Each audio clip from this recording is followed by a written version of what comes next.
A devout young woman travels 1,000 miles to marry a frontier businessman who advertised for a practical wife, only to be cruelly dismissed for being too pious. Stranded in a rough mining town with dwindling resources, she finds unexpected protection from a feared former outlaw seeking redemption from his violent past. This is a story about unwavering faith in the darkest moments and finding grace in the most unlikely places. Before we jump back in, tell us where you're tuning in from, and if this story touches you, make sure you're subscribed, because tomorrow I've saved something extra special for you. The Montana sun cast long shadows across the dusty streets of Silver Creek as the stagecoach finally rattled to a stop after 3 grueling days on mountain roads. 28-year-old Abigail Thornton pressed her fingertips against the smudged window glass, taking in her first glimpse of the frontier town that would become her home. The small settlement nestled in a valley surrounded by towering pines, and distant snow-capped peaks appeared both beautiful and intimidating to her eastern eyes. "Silver Creek, end of the line," the driver called, his voice rough from years of shouting over the clatter of hooves and wheels. Abigail smoothed the wrinkles from her modest grey dress, adjusting the simple wooden cross that hung from a thin chain around her neck. Her father's well-worn Bible rested in her lap, its margins filled with his careful notes and observations from years of devoted study. With both parents now gone, taken by the influenza that had swept through their Ohio community last winter, the sacred book represented her most treasured possession and tangible connection to her family's steadfast faith. As she gathered her belongings, one carpet bag containing her clothing and a small wooden trunk holding her few keepsakes, Abigail whispered a quick prayer for courage. The correspondence with Maxwell Grant had been her lifeline during the dark months following her parents' deaths, when the family farm was sold to cover debts and she found herself alone with dwindling prospects. "Lord, guide my path in this new place," she murmured. "Help me to be a good wife and to bring your light wherever you have led me." Maxwell's letters had described a successful mercantile business, a respectable home in need of a woman's touch, and a desire for a sensible, practical woman of good character. His words had been respectful, expressing appreciation for her, candor about her circumstances, and her devotion to her faith. While not overtly religious himself, he had written that he respected her convictions and saw them as evidence of strong moral character.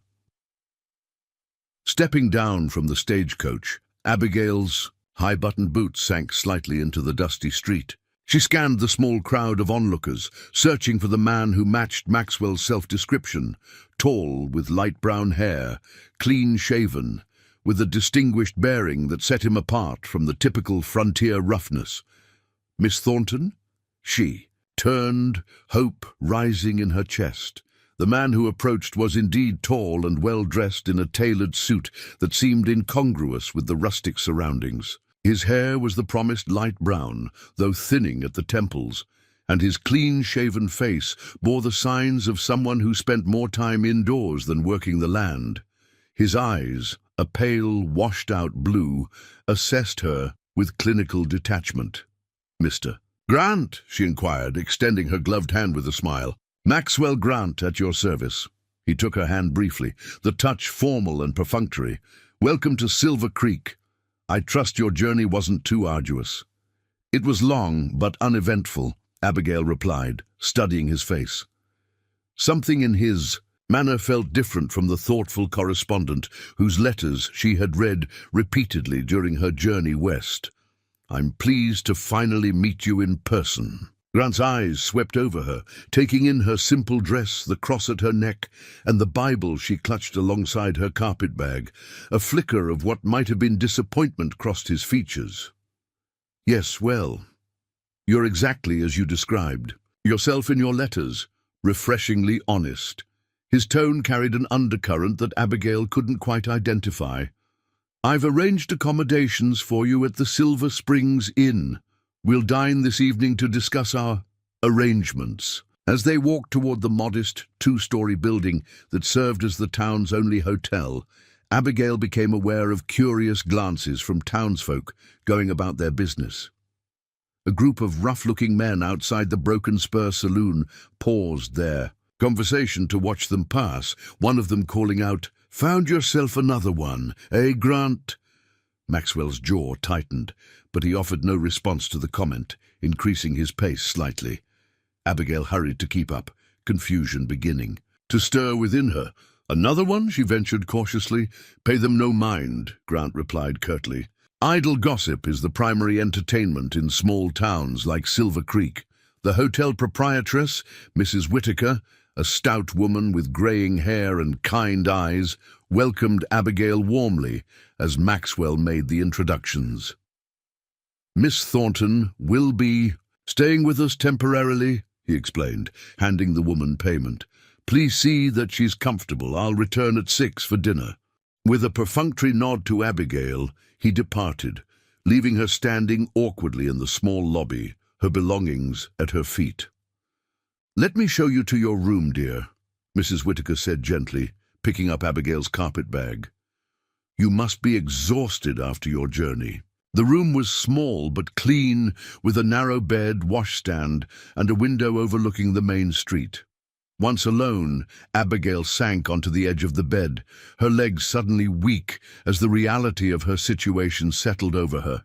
She was thousands of miles from everything familiar, in a town where she knew no one, about to marry a man who already seemed different from his letters. Opening her father's Bible, Abigail found comfort in the familiar passages. "Trust in the Lord with all your heart, and lean not on your own understanding. In all your ways submit to him, and he will make your paths straight." The words of Proverbs had guided her through many difficult moments, and she clung to them now. After washing away the dust of travel and changing into her best dress, a navy blue affair with white piping that spoke of Eastern refinement without ostentation, Abigail made her way downstairs at the appointed time. Maxwell waited in the small dining room, already seated at a corner table. He rose as she approached, pulling out her chair with practiced courtesy that seemed mechanical rather than genuine. "You look presentable," he commented as she took her seat, the words more assessment than compliment. "Thank you," Abigail replied, folding her hands in her lap. "Mr. Grant, I hope we might take this opportunity to become better acquainted. Your letters spoke of your business and your home, but I'd like to know more about you personally." Maxwell studied her for a moment before answering. "My personal history is unremarkable. I established my mercantile business 5 years ago, when Silver Creek began to prosper from the silver mines. I've expanded systematically, adding a freight company and investments in several mining operations. Business is my primary focus and passion." "And your family?" Abigail asked. "My parents remained in Boston. I have limited contact with them." His tone discouraged further inquiry on that subject. "Now, Miss Thornton, perhaps you might explain something that has me curious." Abigail nodded, encouraging him to continue. "Your letters mentioned your religious upbringing, but the frequency with which you've referenced your faith since arriving suggests a level of devotion I hadn't anticipated." His gaze dropped pointedly to the cross at her neck. "I'm concerned about what that might mean for our potential arrangement." Before Abigail could respond, a server arrived with their meals: beef stew that proved more gristle than meat, and hard bread that required considerable effort to chew. They ate in uncomfortable silence for several minutes, Abigail's mind racing to understand Maxwell's apparent concern with her faith. Finally, she spoke. "Mr. Grant, I've always been forthright about my beliefs. They are central to who I am. But I assure you, I understand the practical aspects of marriage and am fully capable of managing a household, supporting your business interests, and being a proper wife." Maxwell set down his spoon with deliberate care. Yes, well, there's properly religious, and then there's— He gestured vaguely at her, excessively devout. I need a practical partner, Miss Thornton, not someone who will spend hours in prayer when there's work to be done, or who will judge business decisions based on scripture rather than profit. Abigail's cheeks flushed with indignation. Sir, my faith guides my principles, but it has never prevented me from fulfilling my responsibilities. In fact, it strengthens my commitment to hard work and honorable dealings. Perhaps in Ohio, Maxwell replied dismissively.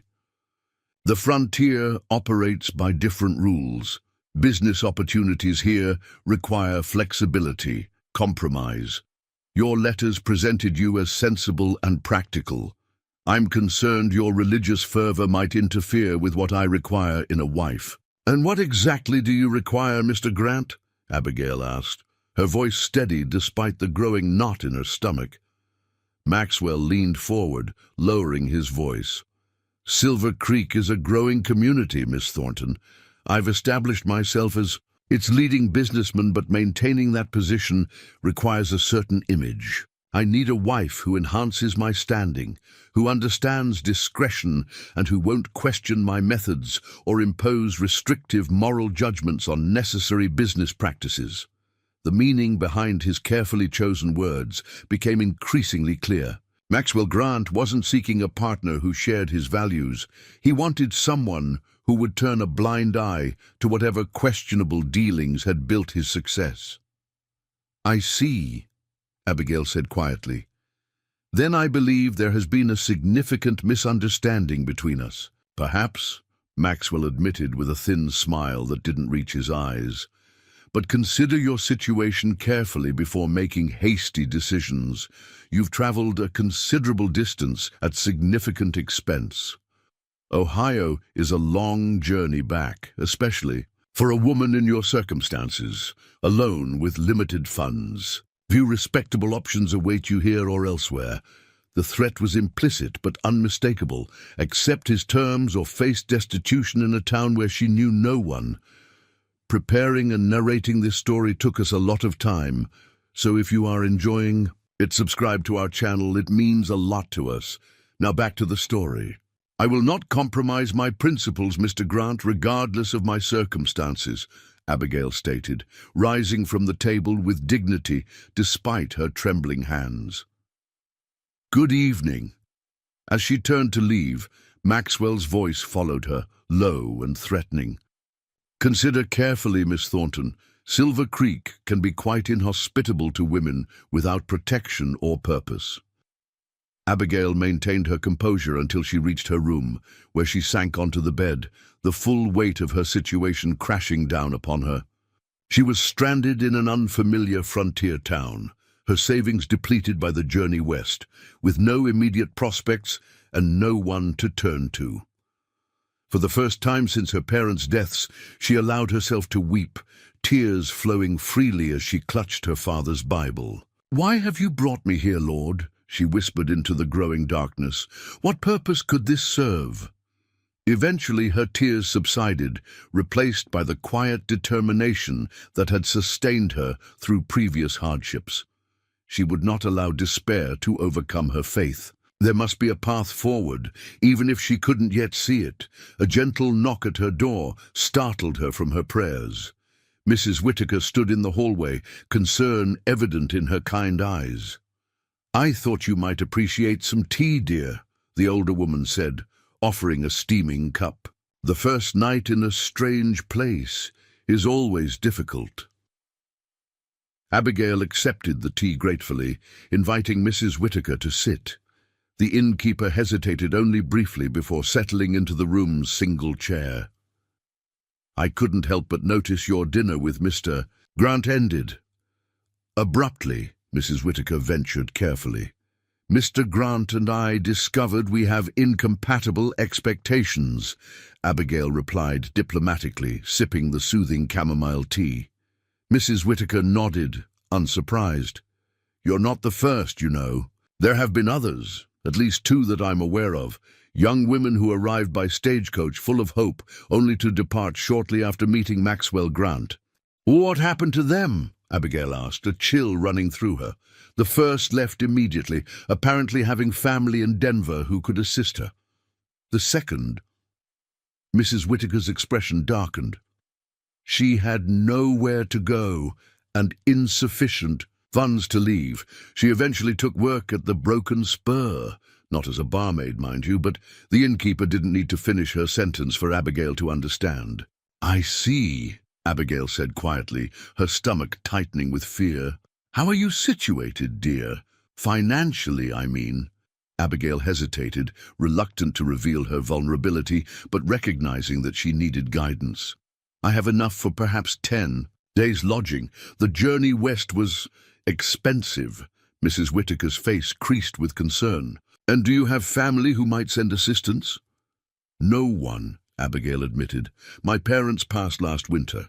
I have distant relatives in Cincinnati, but we're not close." She straightened her shoulders, determined not to appear pitiful. "I'm willing to work, Mrs. Whittaker. I'm skilled with a needle. I made all my own clothing. I can cook, keep accounts, and I've taught children in our church Sunday school." Mrs. Whittaker considered this information thoughtfully. Silver Creek isn't Boston or even Cincinnati. There's no proper dressmaker, though folks might appreciate quality mending. The mining company has an office that occasionally needs clerical help, but they typically hire men. She paused, thinking. The school is seeking a teacher, but the position doesn't start until autumn, nearly 2 months away. Hope flickered briefly in Abigail's chest. A teaching position would be ideal. "I know the school board chairman," Mrs. Whittaker offered. "I could arrange an introduction.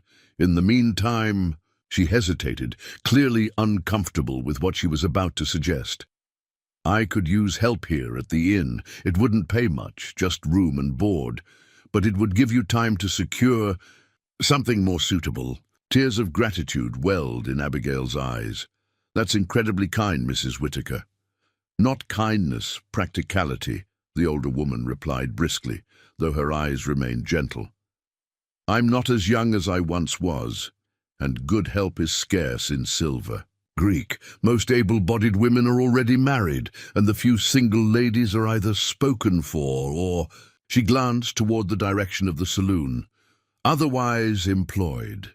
They agreed that Abigail would help with cleaning rooms, serving breakfast to guests, and managing the front desk during Mrs. Whittaker's errands. The arrangement wouldn't advance her financial situation, but it would prevent it from deteriorating further while she sought more permanent employment. As Mrs. Whittaker rose to leave, she hesitated at the door. "One more thing, Miss Thornton. Be careful around Maxwell Grant.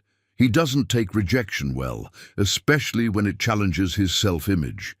He has significant influence in Silver Creek, owns the mercantile, has interests in the mines, holds notes on half the businesses in town. People who cross him often find themselves facing difficulties." The warning sent a chill through Abigail, but she nodded her understanding. "Thank you for your candor, Mrs. Whittaker, and please, call me Abigail." "Ruth," the innkeeper replied, with a warm smile. "Rest well, Abigail. Things often appear brighter in the morning light." Despite Ruth's encouraging words, Abigail's first full day in Silver Creek brought its own challenges. Word had already spread about her rejection of Maxwell Grant's proposal, resulting in curious stares and whispered comments as she went about her new duties at the inn. Shortly before noon, the bell above the door jingled, and Abigail looked up from the ledger she was organizing to find Maxwell himself standing in the lobby, his expression coolly calculating. "Miss Thornton," he acknowledged with a slight nod, "I see you've found employment. How resourceful." "Mr. Grant," Abigail replied, keeping her voice level. "Mrs. Whittaker has kindly offered me a position while I establish myself in Silver Creek." Maxwell's thin smile didn't reach his eyes. "Indeed, though I wonder if you've fully considered the implications of your decision. Silver Creek can be quite unwelcoming to outsiders who don't adapt to local customs. I've always found that honest work and sincere faith provide sufficient foundation regardless of location, Abigail responded, refusing to be intimidated. Faith, Maxwell repeated, the word dripping with disdain. A luxury in frontier towns, Miss Thornton, not a practical asset. Out here, connections and influence determine one's prospects. He leaned slightly over the counter, lowering his voice. Should you reconsider our arrangement, the offer remains open. Temporarily. Before Abigail could respond, the door opened. Again, admitting a tall figure whose presence immediately changed the atmosphere in the small lobby. The newcomer was rugged in appearance, with dark hair streaked prematurely with silver at the temples, and a face weathered by sun and hardship. A jagged scar ran from his right temple to his jawline, giving his otherwise handsome features an intimidating asymmetry. Most striking were his eyes, a deep, penetrating blue that seemed to assess everything they fell upon with careful calculation. Maxwell straightened immediately, his demeanor shifting from threatening to cautiously respectful. "Sullivan," he acknowledged stiffly. "Grant," the man returned, his voice a low rumble that matched his imposing presence. His gaze moved briefly to Abigail before returning to Maxwell. "Not interrupting business, am I?" "Not at all," Maxwell replied, the careful cordiality in his tone betraying underlying tension. "Just welcoming our newest resident to Silver Creek. Miss Thornton, this is Jasper Sullivan. He owns the property north of town." His emphasis on the word owns carried an undercurrent Abigail couldn't quite decipher. Sullivan nodded politely to Abigail, but offered no pleasantries, his attention remaining fixed on Maxwell. "Need to discuss that freight issue, Grant.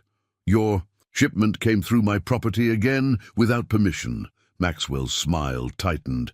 "A simple misunderstanding, I'm sure. The new route sometimes confuses my drivers." "Third misunderstanding this month," Sullivan countered flatly. "Won't be a fourth." The implied threat hung in the air between them. Maxwell cleared his throat uncomfortably. "Perhaps we should discuss this in my office."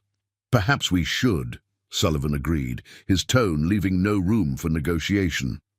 With a curt nod to Abigail, Maxwell departed, Sullivan following a few paces behind, his tall frame filling the doorway momentarily before both. Men disappeared down the street toward the Mercantile. "I see you've met our local enigma," Ruth commented, emerging from the back room, where she had clearly been listening to the exchange. "Mr. Sullivan?" Abigail asked, intrigued despite herself by the strange tension between the two men. Ruth nodded, lowering her voice though they were alone in the lobby. "Jasper Sullivan arrived in Silver Creek about 3 years ago, bought the old McAllister Ranch north of town, paid cash, which started rumors immediately. Keeps to himself mostly, runs a modest cattle operation with just a few hired hands. Not unfriendly, but private.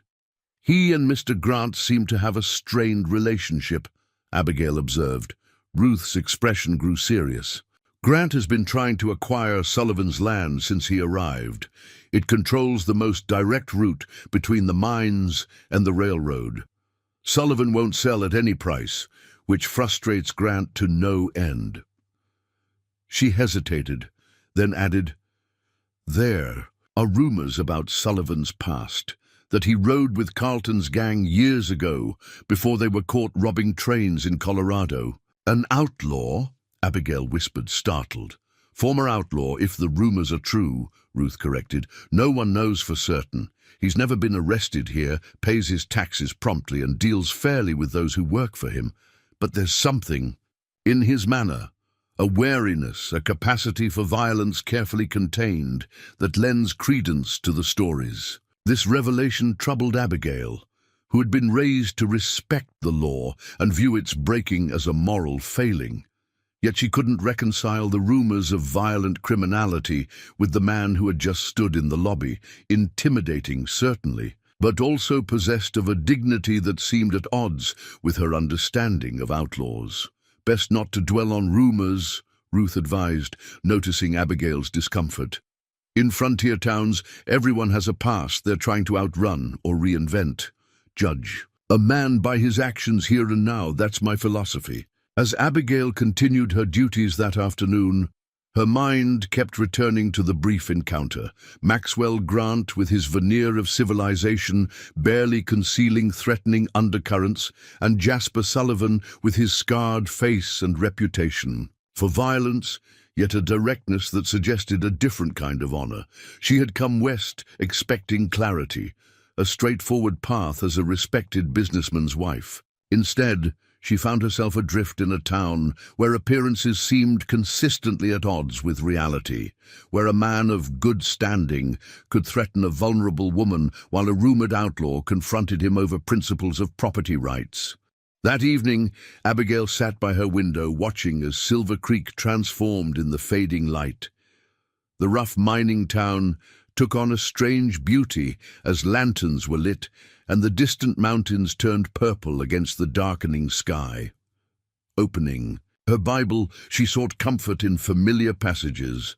"The Lord is my shepherd," she read softly to herself. "I shall not want." The words had never seemed simultaneously so comforting and so challenging. She had wanted for nothing in Ohio, secure, in her parents' home and her community's embrace. Now, alone in this frontier town with uncertain prospects, the promise required a deeper faith. Trust that even here, in this unfamiliar wilderness, she was guided by a divine purpose she couldn't yet discern. The following days established a rhythm for Abigail at the Silver Creek Inn. She rose early, prepared breakfast for the guests, cleaned rooms, and managed the front desk while Ruth handled errands and supplies.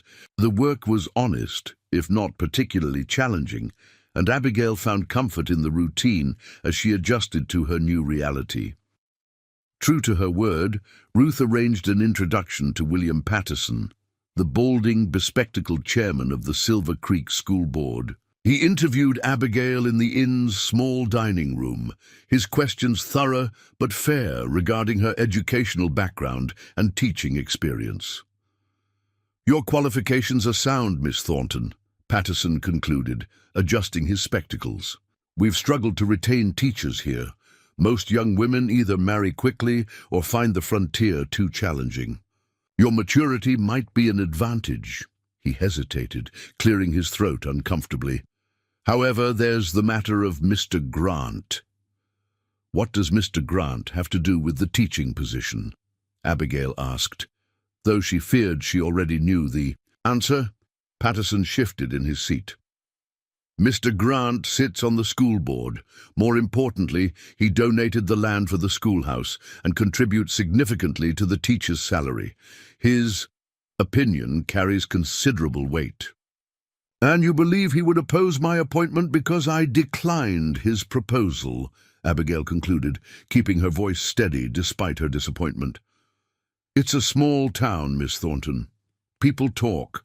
Mr. Grant has suggested you might not be suitable for molding young minds due to your—" He paused, searching for the appropriate words. "Excessive religious fervor." The irony was not lost on Abigail. That devotion to faith would be considered a disqualification for teaching, while the vindictiveness of a spurned suitor would not. "I understand," she said quietly, "but I would ask you to consider my application on its merits, Mr. Patterson. Judge me by my capabilities and character, not by Mr. Grant's wounded pride." Patterson appeared uncomfortable, but not unsympathetic. "The board meets at the end of the month. I'll present your application fairly, but I can't make promises." After he left, Abigail retreated to the kitchen, fighting both anger and despair. Maxwell Grant's influence seemed to reach into every corner of Silver Creek, restricting her options and potentially condemning her to permanent dependency on Ruth's generosity. As she aggressively kneaded dough for the next morning's bread, venting her frustration into the innocent flour, the back door opened. A young woman entered, perhaps 20 years old, with auburn hair escaping a hasty bun and a faded calico dress that had seen better days. Her arms were laden with neatly folded linens. "Mrs. Whitaker said to bring these around back," she explained, setting the bundle on the kitchen table. "Fresh from washing." "Thank you," Abigail replied, wiping flour from her hands. "I'm Abigail Thornton, Mrs. Whitaker's new assistant." "Sarah Jenkins," the young woman offered with a shy smile. "My pa runs the livery stable. I help with washing for some of the businesses in town." She glanced at the dough Abigail had been punishing. "That bread looks like it might fight back." Abigail laughed, despite herself. "I may have been working out some frustrations." "About Mr. Grant?" Sarah asked perceptively. When Abigail's eyes widened in surprise, Sarah shrugged. "Like I said, I handle washing for half the town. People talk freely around someone they don't really see." An idea formed in Abigail's mind. What else do people say when they don't think anyone's listening? Sarah proved to be a wealth of information about Silver Creek's residents and their interconnected lives.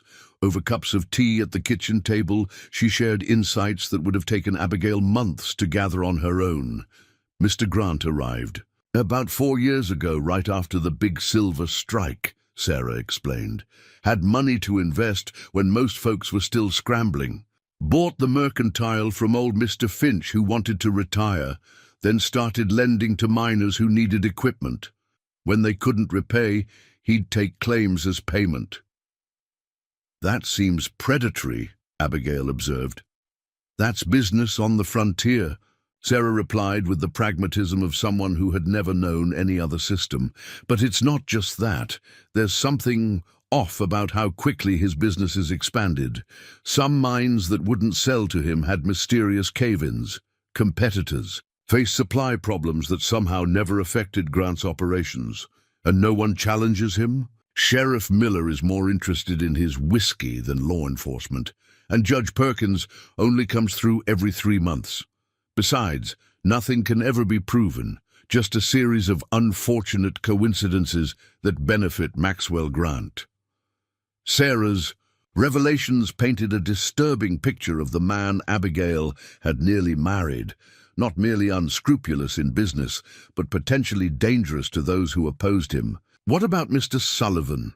Abigail asked, recalling the tension she had witnessed between the two men. Sarah's expression grew more guarded. "Jasper Sullivan keeps to himself, but he's fair. Pays cash for feed and supplies, treats his horses well, which matters to Pa, and doesn't cause trouble unless provoked. Some say he has a violent past, but," she shrugged, "who doesn't out here?"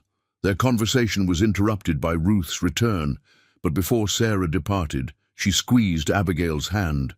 "If you need anything, my family's place is just behind. The livery. Ma always makes too much stew on Sundays. You'd be welcome." This simple offering of friendship lightened Abigail's spirits considerably. Perhaps Silver Creek wasn't as hostile to newcomers as Maxwell had implied, at least not to those he didn't actively work against. The following Sunday morning, Abigail dressed in her best remaining outfit, a modest blue dress with white collar, and prepared to find the local church. She had noticed a small white-painted building with a modest steeple at the edge of town, but hadn't yet had the opportunity to attend services. "You're determined to go, then?" Ruth asked as Abigail pinned her hair neatly at the breakfast table. "Of course," Abigail replied, surprised by the question. "It's the Sabbath." Ruth's expression was troubled. "You should know Reverend Thomas is friendly with Mr. Grant. The church was built largely with Grant's donations, and the Reverend's salary depends significantly on his continued generosity." Abigail felt a fresh wave of disappointment. Even her worship would be complicated by Maxwell's influence. Still, her faith had always been her anchor, and she wouldn't abandon it now. "Nevertheless, I must attend," she said firmly. "I won't hide my devotion because it makes Mr. Grant uncomfortable." The small church was already filling when Abigail arrived, families in their Sunday best settling into rough-hewn pews. She noticed several curious glances as she entered. but also a few friendly nods, including one from Sarah Jenkins, who sat with an older couple Abigail assumed were her parents. Abigail slipped into a back pew, hoping to observe quietly, but her presence had already been noted. Reverend Thomas, a thin man with an overly earnest expression, paused in his preparations at the pulpit, his gaze lingering on her with obvious recognition. Maxwell must have described her in detail. The service proceeded conventionally enough, with familiar hymns and readings, though Abigail noted the sermon focused heavily on obedience to authority and accepting one's proper place in the social order, themes that seemed suspiciously aligned with Maxwell Grant's worldview rather than scriptural foundations. As the congregation filed out after the benediction, Reverend Thomas intercepted Abigail before she could exit. "Miss Thornton, welcome to our humble church." He greeted her with a smile that didn't quite reach his eyes. "I understand you're staying at Mrs. Whittaker's establishment." "Yes, Reverend. I've taken a position there while I establish myself in Silver Creek." "How admirable," he replied, his tone suggesting the opposite. "Though I was under the impression you had come to town with other arrangements in mind."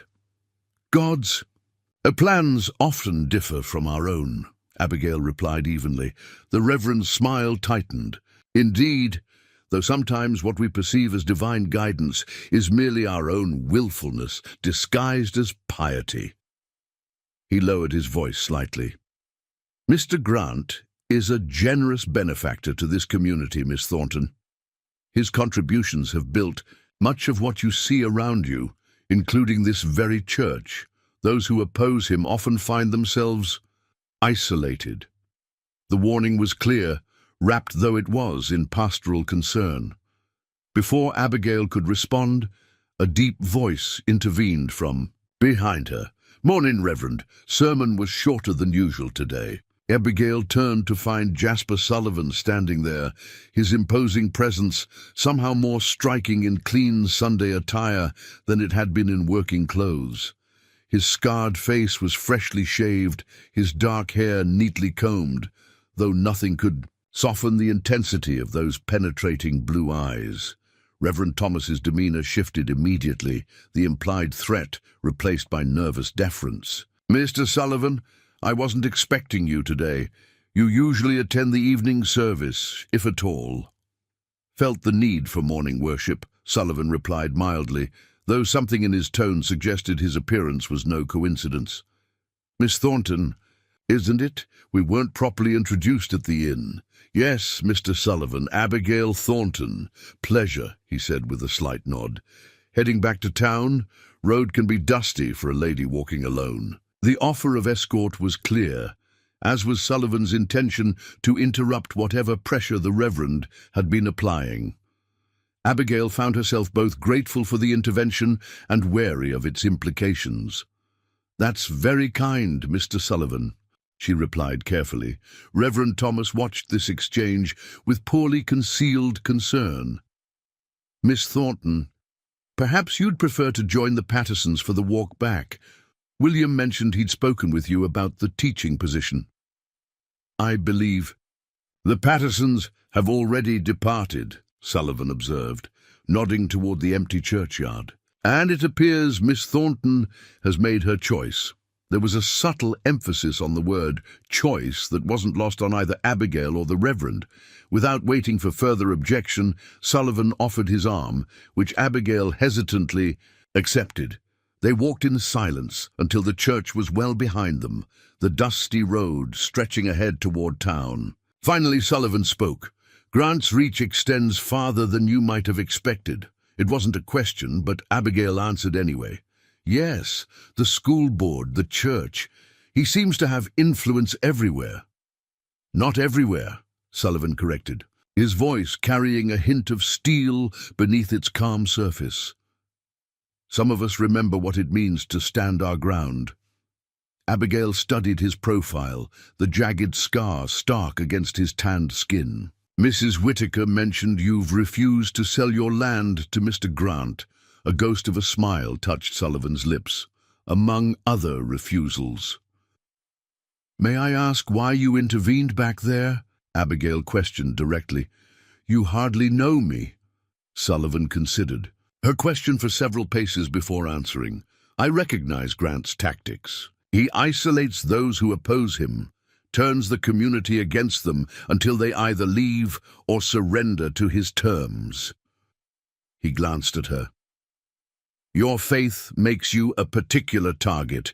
It represents a standard he can't corrupt or intimidate." His insight startled her.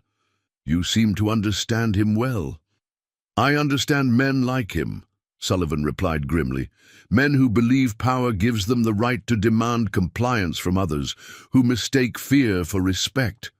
They had reached the edge of town, where Sunday stillness had settled over the usually bustling main street. Sullivan stopped, turning to face her directly.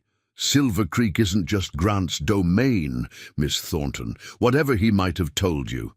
There are good people here, the Jenkins family, Doc Wilson, even old Ruth Whitaker, people who make their own judgments rather than following Grant's lead."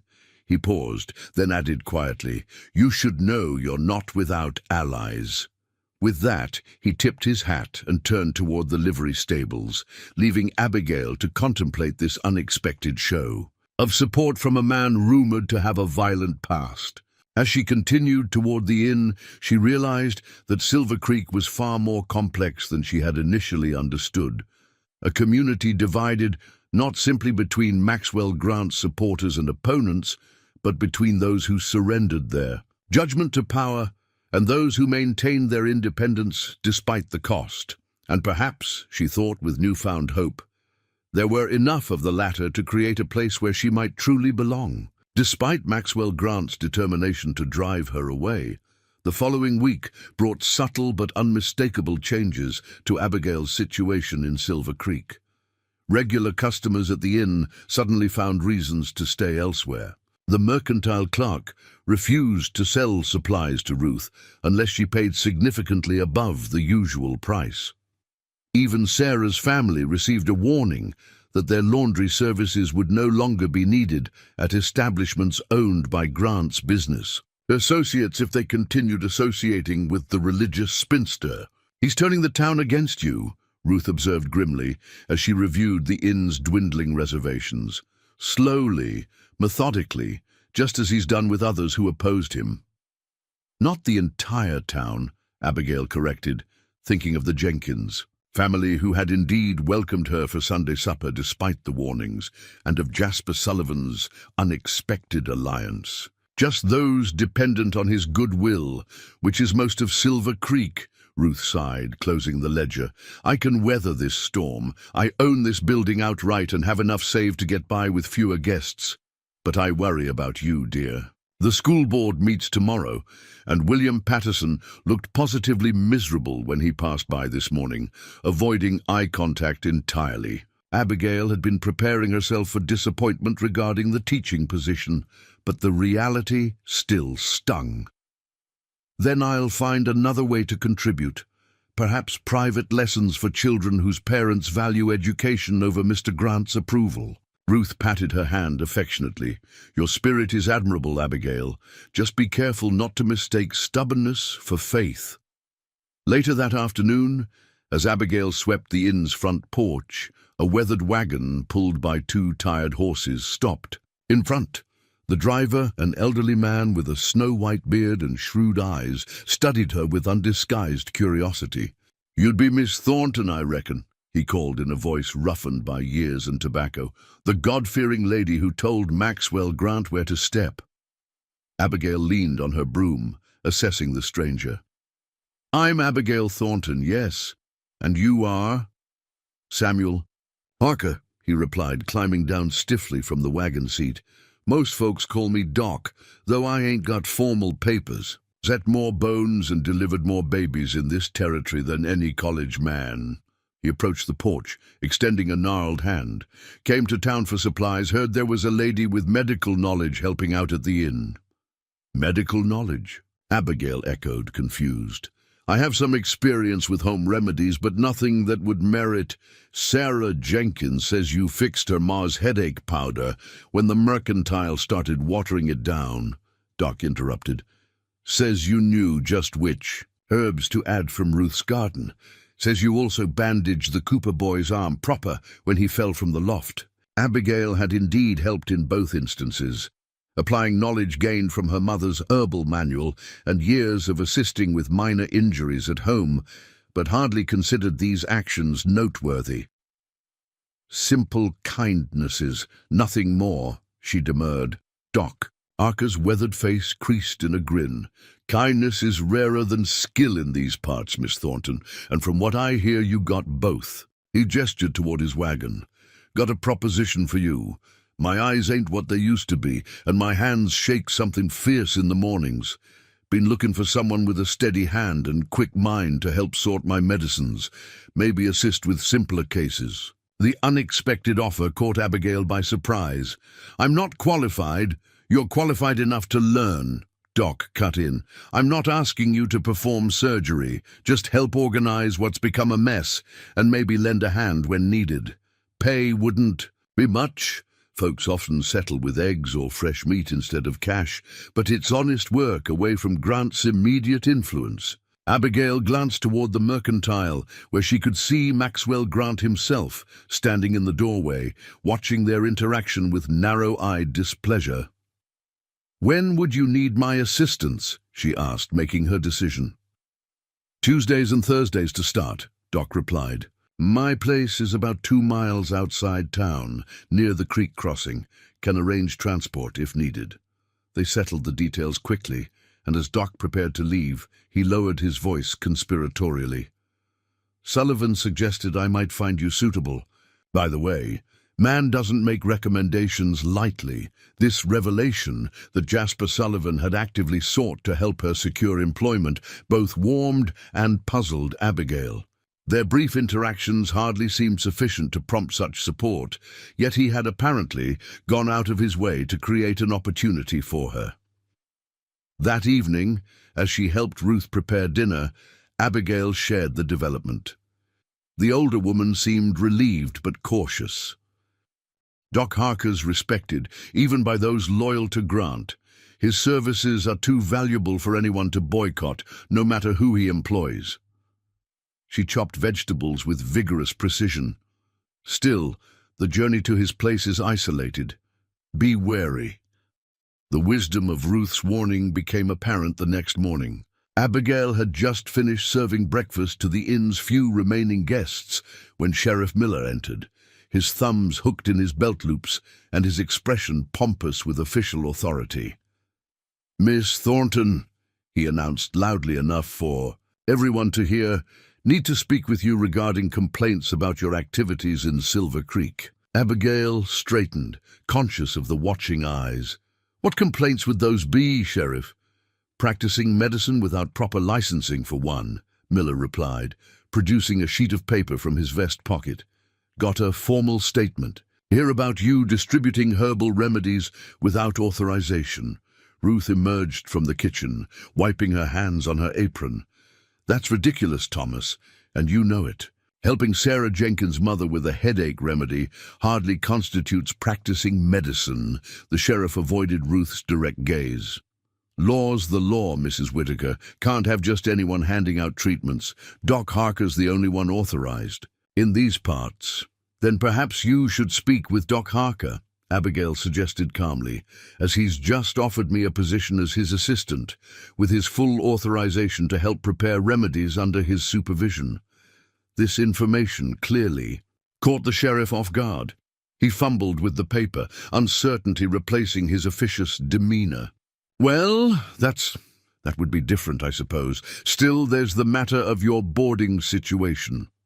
My boarding situation, Abigail echoed, genuinely confused. Miller cleared his throat uncomfortably. Town ordinance prohibits unmarried women from residing in establishments without proper chaperonage. Mrs. Whitaker living alone doesn't constitute adequate supervision, according to the letter of the law. Ruth's face flushed with indignation. That ordinance was intended for saloon girls, Thomas, not respectable boarding houses. It hasn't been enforced in 15 years. Complaints have been filed, Miller insisted stubbornly. I'm obliged to investigate. Miss Thornton should make arrangements to relocate to a more suitable living situation within the week. The purpose of this sudden enforcement became painfully clear. With no suitable alternative accommodations in Silver Creek, Abigail would be forced to leave town entirely or reconsider Maxwell Grant's proposition. Before Abigail could formulate a response, the inn's door opened once more. Jasper Sullivan entered, removing his hat as he crossed the threshold. His timing was so fortuitous that Abigail wondered if he had been watching the sheriff's movements. "Morning, Sheriff," Sullivan greeted mildly, though his eyes were sharp. "Heard you were reviewing outdated ordinances. Found something interesting myself recently. Town statute from '62 prohibiting law enforcement from harassing citizens based on complaints without substantiated evidence." He produced a folded, yellowed paper from his pocket. Judge Perkins confirmed it's still valid when he passed through last month. Sheriff Miller's face reddened. "Now, see here, Sullivan. Also mention," Sullivan continued as if Miller hadn't spoken, "that selective enforcement of obsolete regulations could constitute misuse of office, potentially a matter for territorial authorities to review." The implied threat hung in the air between them. Miller's bluster deflated visibly as he realized his position had weakened. "Just doing my duty," he muttered, tucking the complaint paper back into his pocket. "Of course," Sullivan agreed pleasantly. "As we all should. Good day, Sheriff." Miller departed with as much dignity as he could muster, though the hasty retreat fooled no one. Once he was gone, Sullivan turned to Abigail with a grim expression. "Grant's escalating his efforts," he observed, "using official channels now." "Thank you for your intervention," Abigail said sincerely, "though I wonder how you knew to appear at precisely the right moment." A ghost of a smile crossed Sullivan's scarred face. "Small town. News travels," Ruth snorted skeptically. "More likely, you've been keeping an eye on Miller's movements."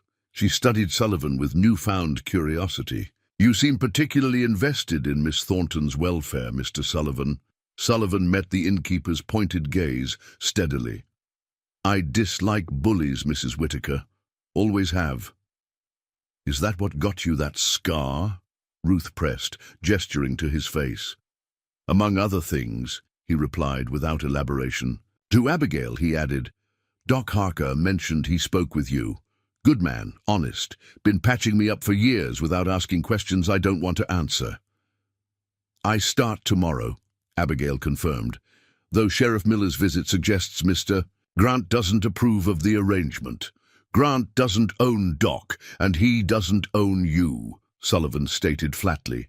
Then, after a brief hesitation, he added, "I'm heading that direction tomorrow. Could provide transportation if you're amenable." The offer, practical though it was, carried implications that made Abigail pause. Accepting Sullivan's assistance too openly might fuel town gossip, yet the 2-mile journey alone suddenly seemed more precarious given the morning's events. "That's very kind," she replied carefully, "though I wouldn't want to inconvenience you." "No inconvenience," Sullivan assured her. "Need supplies from that area anyway." As he departed, tipping his hat to both women, Ruth gave Abigail a meaningful look. "That man has taken a particular interest in your situation." "He opposes Mr. Grant," Abigail replied, attempting to sound matter-of-fact. "That gives us common cause, nothing more." Ruth's knowing smile suggested she wasn't convinced. "Common cause indeed. Just remember, Abigail, a man with Jasper Sullivan's past doesn't involve himself in other people's troubles without reason. His opposition to Grant may be only part of his motivation." That night, as Silver Creek settled into darkness, Abigail found herself unable to sleep, her mind cycling through the day's events. Maxwell Grant's campaign against her had progressed from economic pressure to legal harassment, with more, surely, to come. Yet even as opposition mounted, unexpected allies had emerged, most puzzling among them the enigmatic Jasper Sullivan. What had Ruth said? A man with his past doesn't involve himself without reason. The question that kept Abigail awake wasn't whether she could trust Sullivan's assistance. She already did, instinctively, but why he offered it. What did a former outlaw with a carefully guarded past see in her that prompted such consistent protection? Perhaps, she reflected as she finally drifted towards sleep, it wasn't what he saw in her at all, but what he recognized in Maxwell Grant, a familiar kind of evil that he was uniquely positioned to combat. Abigail's work with Doc Harker quickly became the highlight of her week. Twice weekly, Jasper Sullivan would arrive promptly at dawn with his wagon, speaking little during the journey to the doctor's cabin, but providing a reassuring presence as they traveled the isolated road. Doc's practice consisted of a weathered, two-room cabin filled with an astonishing array of medical supplies, herbal remedies, and handwritten journals documenting treatments for everything from mining injuries to childbirth complications. As promised, Abigail's initial role involved organizing this chaos into a functional system, labeling medicines, categorizing supplies, and transcribing the doctor's nearly illegible notes into clear records. "You've got a gift for order, Doc," observed approvingly as Abigail implemented a color-coded system for his various remedies. And a steady hand with those mixtures. Her responsibilities expanded naturally as Doc recognized her capabilities. Soon she was preparing basic remedies under his supervision, assisting with minor treatments, and even handling some routine cases independently while he rested his arthritic joints. "Your mother taught you well," he commented when Abigail correctly identified the right herb combination for a miner's respiratory ailment. "She believed in practical faith," Abigail explained, measuring tinctures with precision. "That serving others through healing was a form of devotion. She'd say, 'God gave us plants for medicine and minds to understand them, using both honors the gift.'" Doc's weathered face creased in a smile. "Wise woman. Shame Grant can't see the value in such practical spirituality." 3 weeks into this new arrangement, as Abigail was completing her day's work at the cabin, Sullivan arrived earlier than usual for their return journey, his expression grave. "Need to head back now," he announced from the doorway. "Storm's coming." Indeed, dark clouds were gathering on the horizon, unusual for the season and promising violent weather. They quickly secured Doc's supplies and departed, the wagon moving at a faster pace than their typical leisurely return. "Something wrong beyond the weather?"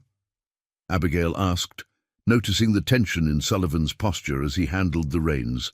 His jaw tightened. "Miners came by my place this morning while I was mending fences, looking for work, they claimed, but asked peculiar questions about my schedule when I'd be away from the ranch. You think they were sent by Mr. Grant?" "No, they were," Sullivan replied grimly. "Recognized one from the mercantile stockroom. Grant's gathering information, planning something." He glanced at the darkening sky. "This storm might work to his advantage. Town's attention will be elsewhere." They were nearly halfway back to Silver Creek when the first heavy raindrops began to fall, quickly intensifying into a downpour that reduced visibility to mere feet ahead.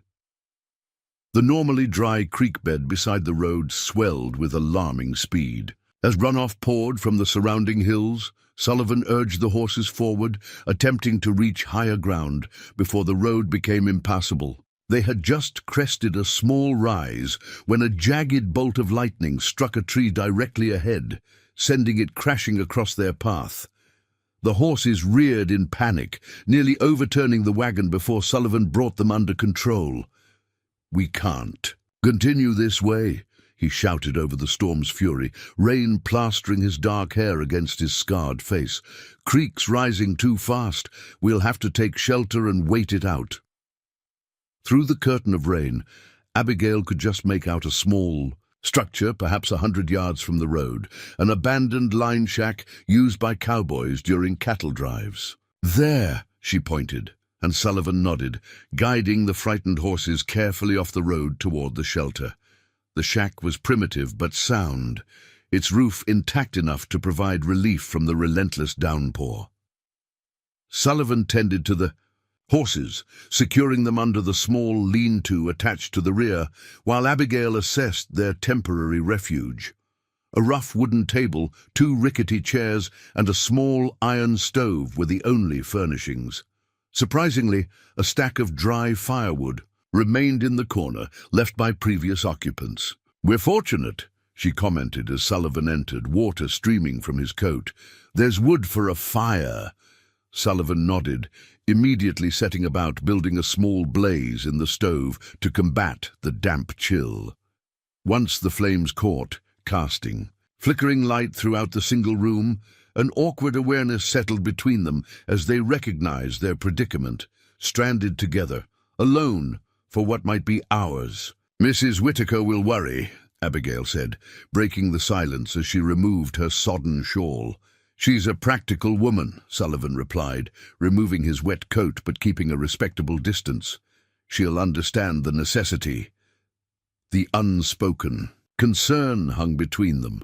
What others in Silver Creek might say was another matter entirely.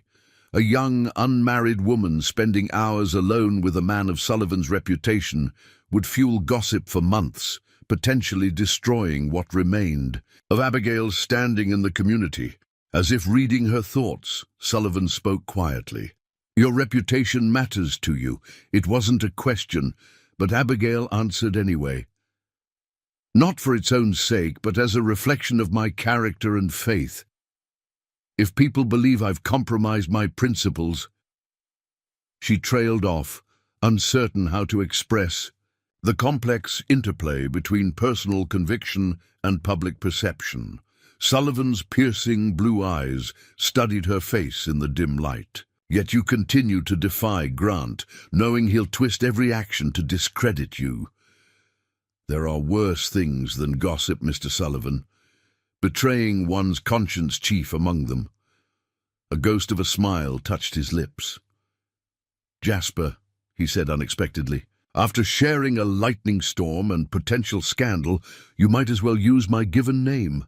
This small intimacy, the first he had offered, shifted something in the atmosphere between them. Abigail found herself studying his face more openly, noting how the firelight softened the jagged scar that ran along his jawline. "How did you get it?" she asked softly, gesturing to the mark. "If you don't mind my asking." Sullivan, Jasper, was silent for so long that Abigail thought he wouldn't answer. When he finally spoke, his voice was low but steady. "Prison guard, Denver Territorial, 8 years ago. I'd been sentenced to 15 years for a train robbery with Carlton's gang." He met her gaze directly, unflinching. "I was guilty of that. Oh, crime and others. The guard took exception to something I said, made an example of me with a makeshift blade, nearly died from the infection that followed." The frank admission of his criminal past stunned Abigail, not because she hadn't suspected the truth of the rumors, but because of his willingness to share it openly, without mitigation or excuse. "Yet you're here, not in prison," she observed, keeping her voice neutral. "There was a fire," Jasper continued, his expression distant with memory. "Spread through the cell block fast. Guards panicked, abandoned their posts. I broke out, but went back for others trapped in their cells. Governor issued a conditional pardon afterward for those who helped save lives. Reduced sentences, probation." He glanced at the cross hanging from her neck. "Some might call it divine intervention. I called it opportunity. To start over," Abigail suggested. "To live differently," he corrected. "Can't erase the past, only choose a different path forward." The revelation of his history explained much about Jasper's opposition to Maxwell Grant. A reformed outlaw would recognize the calculated criminality behind Grant's respectable facade. Yet it didn't explain his specific interest in protecting Abigail. "Why have you helped me?" she asked directly. "From the first day at the church, you've intervened repeatedly on my behalf. Why?" Jasper stared into the fire, considering his answer. Carefully. "Your first Sunday in town, I was riding past when Grant confronted you after services, overheard him threatening you, saw how you stood your ground despite having everything to lose." His voice softened. "Reminded me of someone." "Who?" Abigail prompted, when he didn't continue. "Prison chaplain," Jasper replied, surprising her. "Only person who saw something worth saving in me. Man of genuine faith who lived his beliefs rather than just preaching them. He offered guidance without judgment, challenged without condemnation." Jasper met her eyes directly. "When I saw how Grant targeted you for your faith, how you refused to compromise despite the cost, I recognized the same quality, the comparison." To someone who had profoundly influenced Jasper's life, touched Abigail deeply. Before she could respond, however, the door to the line shack burst open, blown by a violent gust that nearly extinguished their fire. With the wind came 3 drenched figures, their sudden appearance so startling that Jasper immediately moved to place himself between them and Abigail. "Well, what have we here?" said the foremost intruder, water streaming from his hat as he surveyed the scene with malicious amusement. Sullivan and the Holy Mail Order bride, all cozy and private. Abigail recognized him as one of the men who had been watching them from outside the Broken Spur saloon when she first arrived in Silver Creek. The other 2 were miners she had seen at the Mercantile, confirming Jasper's suspicion that they worked for Grant. "Martin," Jasper acknowledged the speaker flatly. "Bad night to be out. Storm catch you by surprise?" Martin's grin was wolfish. "No surprise at all. Been waiting for you to pass this way." He glanced at his companions. "Mr. Grant was right. Said if we watched the road to Doc's place on Thursday, we'd catch you 2 together eventually." The deliberate nature of the encounter became clear. This was no accident of the storm, but a carefully orchestrated plan to compromise Abigail's reputation by catching her alone with Jasper, under circumstances that could be painted in the worst possible light. "We sought shelter from the storm," Abigail stated firmly, "as anyone would." Sure, Martin agreed with exaggerated understanding. "Just taking shelter. Mighty convenient, though, ain't it? The religious lady who was too pure to marry Mr. Grant found alone with the reformed outlaw. What would your Ohio church friends say to that, I wonder?" Jasper's posture shifted subtly, a coiled tension that communicated readiness for violence.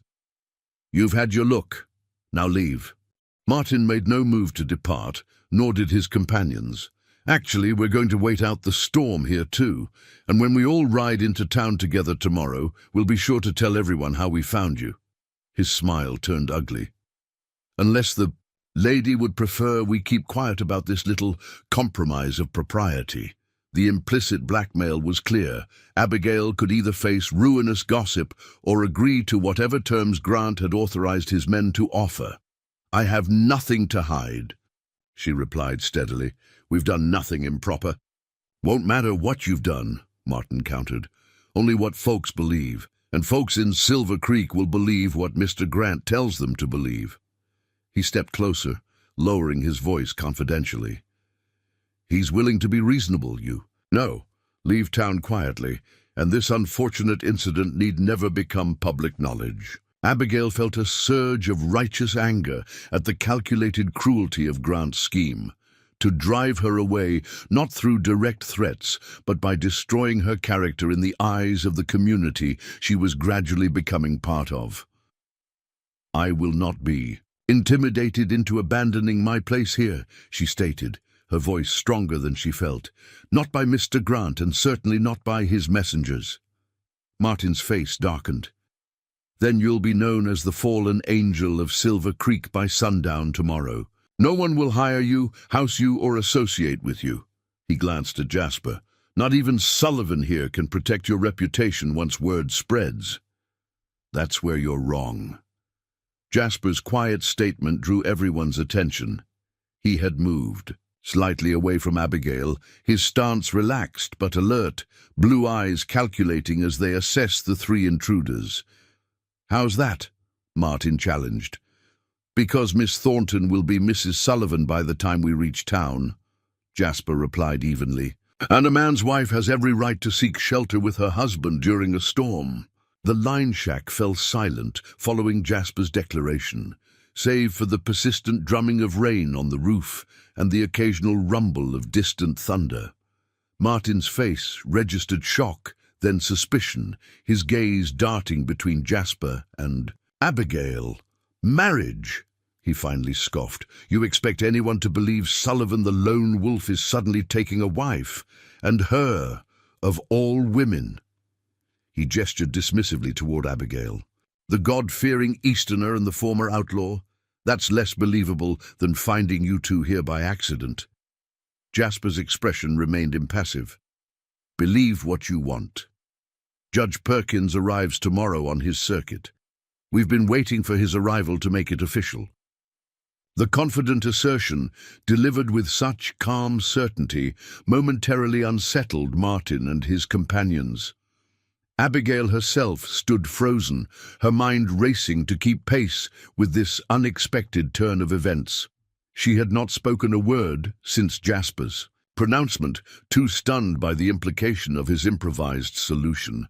Martin recovered quickly, his eyes narrowing. "Mighty convenient timing, almost like you made it up on the spot."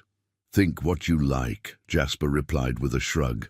"But consider carefully what Grant will say when your discovery results in hastening our marriage rather than driving Miss Thornton from town. Somehow I doubt that's the outcome he's hoping for." This calculation visibly troubled Martin. He conferred briefly with his companions in hushed tones before turning back with diminished bravado. "This ain't over, Sullivan. If you're lying, then you'll have your scandal tomorrow," Jasper finished for him. "But if you're wrong, you'll have interfered with a private matter between a man and his intended wife, and I don't imagine Grant wants that kind of trouble." After another moment of tense standoff, Martin jerked his head toward the door. "Storm's letting up. We'll ride ahead, but don't think for a minute this changes anything. Grant doesn't forget those who cross him." "Neither do I," Jasper replied, quietly, the simple statement carrying more menace than any explicit threat. Once the three men had departed, the silence that settled between Abigail and Jasper was heavy with unspoken questions. Abigail moved to the small window, watching as Martin and his companions mounted their horses and disappeared into the rain-swept darkness. "They won't go far," Jasper observed, joining her at the window.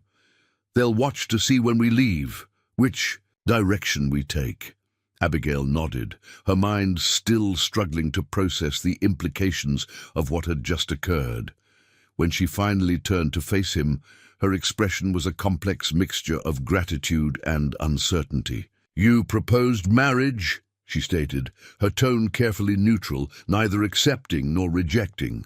"I provided a solution to an immediate problem," Jasper clarified, his voice equally measured. "One that would neutralize Grant's attempt to compromise. You're standing in the community. A solution that involves a lifetime commitment," Abigail pointed out. "That seems disproportionate to the immediate threat." The ghost of a smile touched Jasper's lips. "Unless you were planning to leave Silver Creek once your reputation was ruined, the threat wasn't temporary. Grant won't stop until you're gone, or under his control." Abigail recognized the truth in his assessment. Grant's vendetta against her had escalated from economic pressure to attempted character assassination. Each new tactic revealed both his influence over the town and his determination to make an example of her rejection. "Even so," she said carefully, "marriage is a sacred covenant, not merely a strategic alliance against a common enemy." Jasper studied her face in the dim light of the dying fire. "You think I offered without understanding that?" "I think you acted to protect me," Abigail replied honestly, "as you have since we met." What I don't understand is why you would bind yourself permanently to a woman you barely know, whose values and faith might seem foreign to your way of life." Jasper was silent for a long moment, considering his response. When he spoke, his voice carried a depth of feeling she hadn't heard before. "8 years in territorial prison changes a man," he began. "You see humanity at its worst. Guards who enjoy cruelty, prisoners who've abandoned everything decent. Most men either break or harden completely." He moved away from the window, adding another log to the stove before continuing. "The chaplain I mentioned, Reverend Thomas Matthews, he'd visit weekly, bring books, lead services for whoever would attend. Most prisoners mocked him. Some just went for the break in routine. I avoided him entirely at first." A distant look entered Jasper's eyes. "One night there was a riot, bad one. Guards beat 3 men to death before restoring order. I wasn't involved, but caught a baton to the head anyway, ended up in the infirmary with a skull fracture." Abigail listened intently, recognizing that Jasper was sharing something deeply personal, perhaps something he had never told anyone in Silver Creek. "Matthews came every day for 2 weeks while I recovered. Read to me when I couldn't focus my eyes properly. Never preached, never condemned, just present." Jasper's hand unconsciously traced the scar on his face. "When I could finally speak again, I asked him why he bothered with men society had thrown away. Know what he said?" Abigail shook her head slightly. "He said, 'No soul is beyond redemption, Mr. Sullivan. God doesn't abandon his children even when they've abandoned him.'" Jasper's voice softened. "I didn't believe in redemption then, wasn't sure I believed in God. But I started attending his services, reading the books he brought, found something I'd lost years before, the possibility of becoming more than my worst decisions." The connection to her own faith touched Abigail deeply. "And when you saw me being pressured to compromise my beliefs, I recognized a faith that wasn't just words or Sunday appearances," Jasper confirmed. "The same honest conviction Matthews showed, even when it cost him the respect of proper society for ministering to criminals." He moved closer, though still maintaining a respectful distance. "I'm not proposing from pity or mere strategic advantage, Abigail. These past weeks, watching you stand your ground against Grant, seeing how you care for folks at Doc's place, hearing you speak of your faith as something lived rather than displayed, I've grown to admire more than just your courage." The sincerity in his voice was unmistakable, causing Abigail's heart to quicken despite her rational caution. But significant questions remained. "Your past," she began carefully, "isn't hidden from you," he finished. "You know the worst of me already. Can't say that about most marriages." "And my faith?" This was crucial. She couldn't compromise on the centrality of her beliefs. "I don't share the depth of your conviction," Jasper acknowledged honestly, "but I respect it. More than that, I've seen how it guides you toward compassion rather than judgment, strength rather than bitterness. I don't find that threatening." A wry smile touched his lips. "Matthews would say your faith might be good for what remains of my soul." The storm outside had subsided to a gentle rainfall, matching the calming of the emotional turbulence within the cabin. Abigail moved to gather her still damp shawl, recognizing that they would need to depart soon if they were to reach Silver Creek by nightfall. "We should go," she said quietly. "Mrs. Whitaker will be worried." Jasper nodded, but made no move toward the door. "I need an answer, Abigail. Martin and his men will spread their version of events regardless. Without a clear response from us, Grant's narrative will prevail." Abigail hesitated, her mind weighing practical considerations against matters of the heart. She had come to Silver Creek expecting to marry a man she knew only through letters, believing God had guided her path. That arrangement had proved false, yet perhaps the journey itself had been divinely directed, leading her to this unexpected crossroads. "I need time," she finally said. "Not to decide whether to trust you. I already do. But marriage should be entered with clear eyes and full heart, not merely as a defense against scandal." "How much time?" Jasper asked practically. "Grant won't wait while you deliberate." Abigail considered this reality. "Until tomorrow morning," she decided. "I need to pray, to seek guidance. If this path is right, I need confirmation beyond practical necessity." Jasper accepted this with a respectful nod. "I'll bring you to the inn, then return in the morning for your answer." They rode into Silver Creek as twilight descended, the streets largely deserted, following the storm, except for a few curious onlookers who watched their arrival with undisguised interest. Martin had evidently wasted no time sowing seeds of gossip about finding them alone together in the line shack. Ruth Whitaker was waiting anxiously on the inn's porch, her relief at seeing Abigail safe quickly replaced by concern as she noted the lingering gazes of townsfolk. "Inside, quickly," she urged, after Jasper had helped Abigail down from the wagon. "There's been talk." "I know," Abigail replied calmly. "Mr. Sullivan and I encountered Mr. Grant's men during the storm." Ruth's expression darkened with understanding. "A deliberate trap, then." "I feared as much when they rode through town earlier, watching the road despite the weather." To Jasper, who remained mounted on the wagon, Ruth asked bluntly, "What's your plan to address this? Grant's people are already spreading rumors that would destroy Abigail's reputation and your own standing, such as it is." Jasper met the older woman's forthright gaze steadily. "I've offered a solution. Miss Thornton is considering it overnight."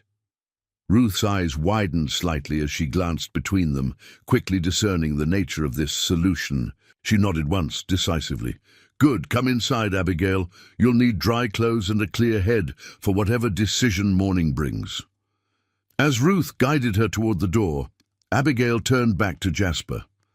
"Tomorrow at 9, she said simply, tipped his hat in acknowledgement before guiding the wagon toward the livery, aware of the watching eyes from the saloon and mercantile.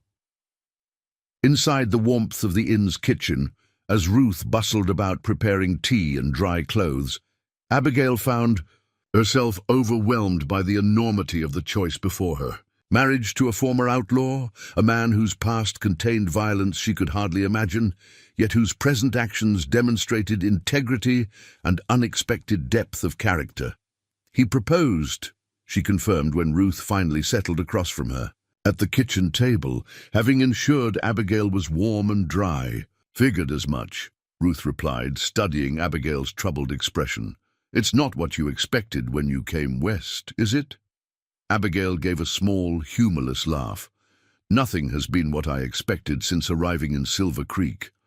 Life rarely follows our carefully laid plans," Ruth observed wisely.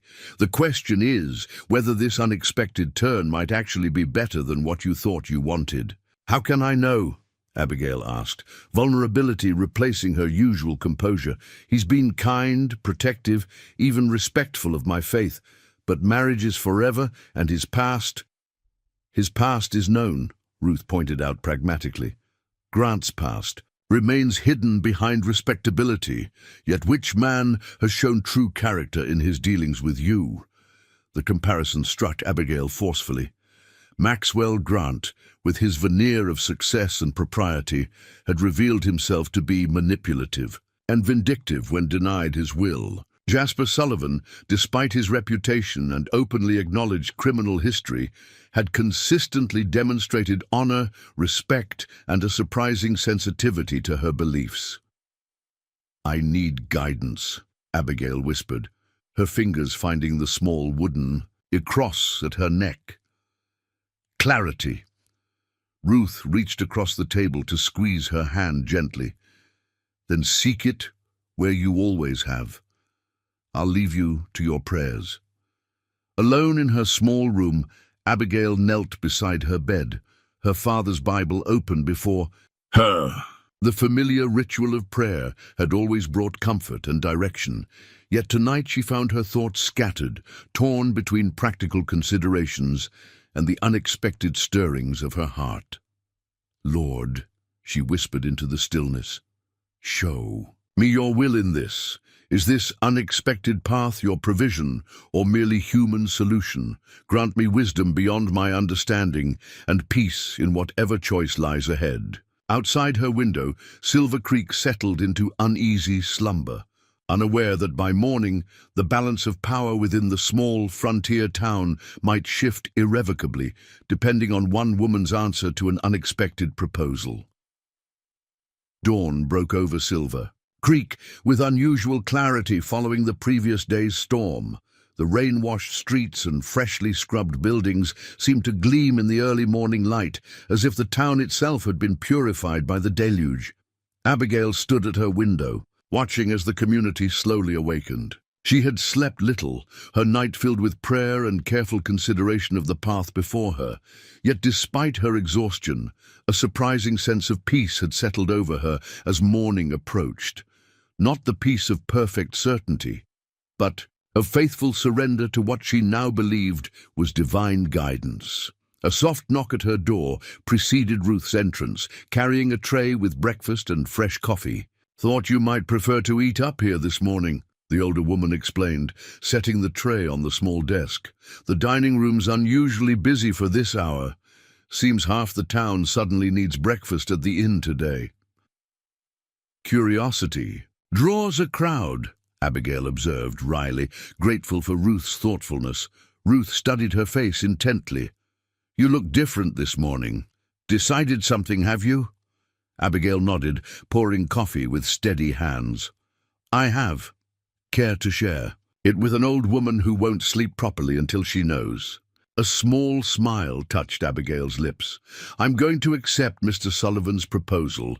Ruth released a breath she seemed to have been holding. "Can't say I'm surprised, but I am relieved. He's a good man, Abigail, despite his past. Better than most who pretend to respectability in this town." "I believe that too," Abigail agreed, "though it's not only a practical decision." She hesitated, finding it difficult to articulate the complex emotions that had crystallized during her night of reflection. "There's something between us, a connection I never expected to find here. He sees me clearly, respects my faith, even without fully sharing it, and offers protection without demanding submission in return." "Sounds like the foundation for something genuine," Ruth observed. "More than many marriages begin with." "It's not what I imagined when I traveled west," Abigail admitted. "But perhaps God's plan was different from my own limited vision all along." Ruth squeezed her hand affectionately. "The Lord works in mysterious ways indeed. Now what's your plan for today? Sullivan said he'd return at 9. And I expect half the town will be watching when he does," Abigail replied, glancing at the growing number of people lingering in the street below, their attention poorly disguised as routine morning business. "Which might serve our purpose better than a private conversation." Ruth's eyebrows rose in appreciation of Abigail's strategic thinking. "A public acceptance would certainly control the narrative more effectively than letting gossip fester." "Exactly." Abigail moved to her wardrobe, selecting her finest remaining dress, a deep blue garment with modest lace at the throat and wrists. "If Silver Creek wants a spectacle, we'll provide one that serves truth rather than rumor." By 8:45, Abigail had positioned herself on the inn's front porch, ostensibly engaged in mending linens, but clearly visible to the unusually active main street. Ruth had arranged a small table and 2 comfortable chairs, making it evident they anticipated a visitor. At precisely 9 o'clock, Jasper Sullivan appeared at the end of the street, riding his horse rather than driving the wagon. He had clearly taken pains with his appearance, clean-shaven, hair neatly trimmed, wearing a fresh shirt under his usual riding coat. Several townspeople paused in their activities to watch as he dismounted outside the inn and approached the porch, removing his hat as he climbed the steps. "Miss Thornton," He greeted her formally, aware of their audience. "I trust you rested well after yesterday's ordeal." "As well as could be expected, Mr. Sullivan," Abigail replied, setting aside her mending and gesturing to the empty chair. "Please, join me." As Jasper took the offered seat, Abigail noted Maxwell Grant emerging from the mercantile across the street, his expression darkening as he observed their meeting. She also spotted Martin and one of his companions from the previous day, lingering near the saloon with poorly concealed interest. "You've drawn quite a crowd," she observed quietly. "Not me they're watching," Jasper replied, his eyes meeting hers with unspoken question. Abigail took a steadying breath. This was the moment that would irrevocably alter her path in Silver Creek, and quite possibly reshape the town's future as well. "I've considered your proposal carefully, Mr. Sullivan," she began, her voice clear enough to carry to those nearest the porch. "Both its practical necessity and its deeper implications." Jasper nodded once, waiting patiently for her conclusion. "Marriage is a sacred covenant," Abigail continued, "not to be entered lightly or for mere convenience. It requires mutual respect, honest communication, and shared purpose, even when beliefs may differ in certain aspects." She was aware that her words carried beyond Jasper to the listening town, establishing the seriousness with which she approached this decision. "I believe you offer those essential qualities," she stated firmly, "and I accept your proposal with a clear conscience and willing heart." The simple declaration, delivered with quiet dignity, created an immediate ripple through the watching townsfolk. Abigail could see shock, speculation, and, from some quarters, genuine pleasure at this unexpected development.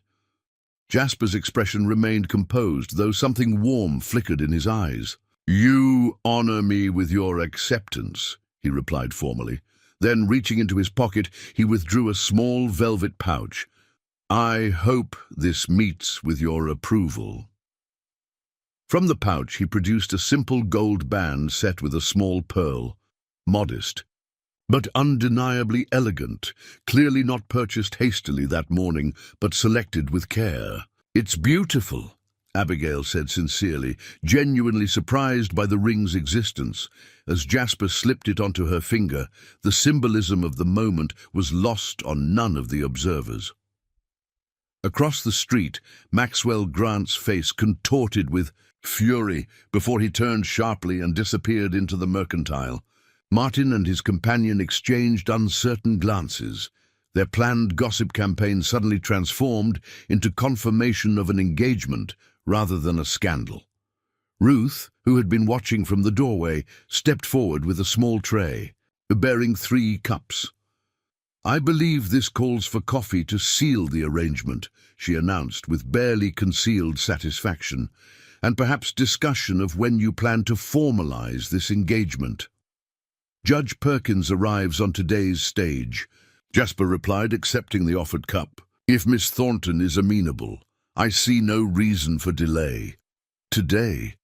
Abigail couldn't hide her surprise at this accelerated timeline. "Grant won't waste time regrouping," Jasper explained quietly, "and legal protection is stronger than a mere announcement." "Sensible," Ruth agreed before Abigail could respond. "I'll spread the word. 4 o'clock at the church would allow time for preparations while catching the judge before he begins court business tomorrow." The decisiveness with which both Ruth and Jasper approached these practical matters momentarily overwhelmed Abigail. The peaceful certainty of her decision remained, but the rapid transformation from consideration to implementation left her slightly breathless. 4 o'clock, she echoed, finding her voice. Yes, that would be suitable. News of the impending wedding spread through Silver Creek with impressive speed. By midday, Abigail had received visits from Sarah Jenkins and her mother, offering to help with preparations. Doc Harker bringing a small posy of wildflowers from his garden as a wedding gift. And even William Patterson, the school board chairman, who awkwardly indicated that the teaching position might still be available given the changed circumstances. "Marrying Sullivan changes their calculations," Ruth observed, as she helped Abigail prepare for the ceremony. "You'll no longer be the vulnerable outsider Grant can intimidate, but a woman with protection and standing of your own." Is that all they see? Abigail wondered aloud. A strategic alliance rather than a genuine union? People understand what their experience allows, Ruth replied wisely. Many marriages here begin as practical arrangements. That yours might contain deeper feeling makes it unusual, not less authentic.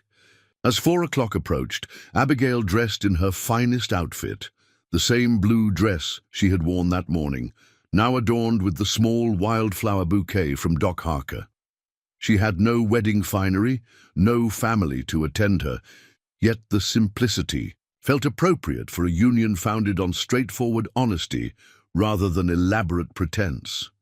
The small church, which had seemed so unwelcoming during her first Sunday service, had been hastily but lovingly decorated by Sarah and several other young women who seemed delighted by the romantic drama unfolding in their usually uneventful town. Wildflowers tied with ribbon adorned the ends of each pew, and clean lamps cast a warm glow against the approaching dusk. To Abigail's surprise, nearly half the town had gathered for the ceremony.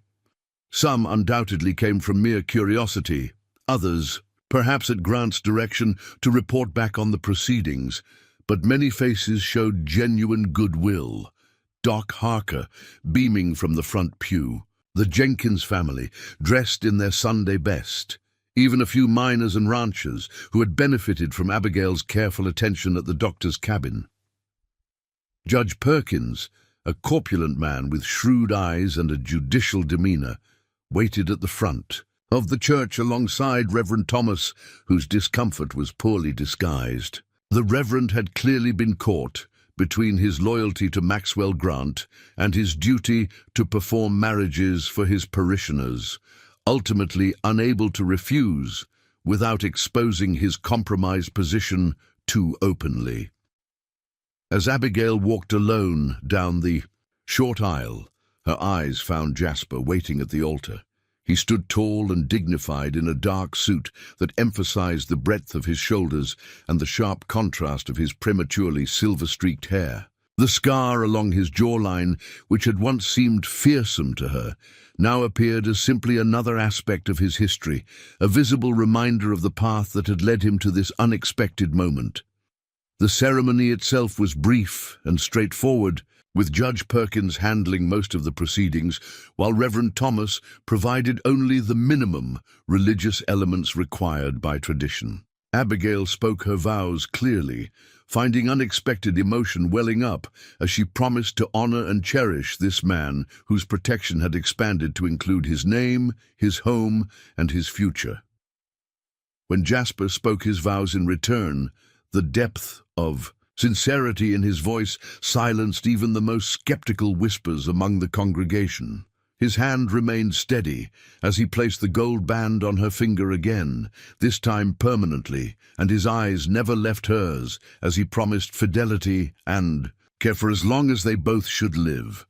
"By the authority vested in me by the territory of Montana," Judge Perkins pronounced, "I now declare you husband and wife." The simple words spoken with judicial finality transformed Abigail Thornton into Abigail Sullivan, binding her life to a man she had known for less than a month, yet one she trusted more instinctively than the correspondent she had exchanged letters with for nearly a year before traveling west. As they turned to face the assembled witnesses, Abigail noticed a figure standing at the back of the church. Maxwell Grant, his expression unreadable as he observed the culmination of a union that directly challenged his authority in Silver Creek. Their eyes met briefly across the crowded room before Grant turned and departed, the closing door punctuating his exit, like the ending of one chapter and the beginning of another. Outside the church, well-wishers surrounded them with congratulations and surprisingly warm acceptance. Doc Harker clapped Jasper on the shoulder with genuine affection, while Sarah Jenkins embraced Abigail tightly, whispering, "I knew you'd find your place here. Even Sheriff Miller offered a grudging handshake to Jasper, his previous harassment, apparently set aside in recognition of the town's shifting dynamics. As twilight descended on Silver Creek, Jasper helped Abigail into his wagon for the short journey to what would now be their shared home, the ranch north of town that had been a point of contention between Jasper and Maxwell Grant since his arrival. "Ready?" he asked quietly, offering her one final opportunity to reconsider the irrevocable step they had taken.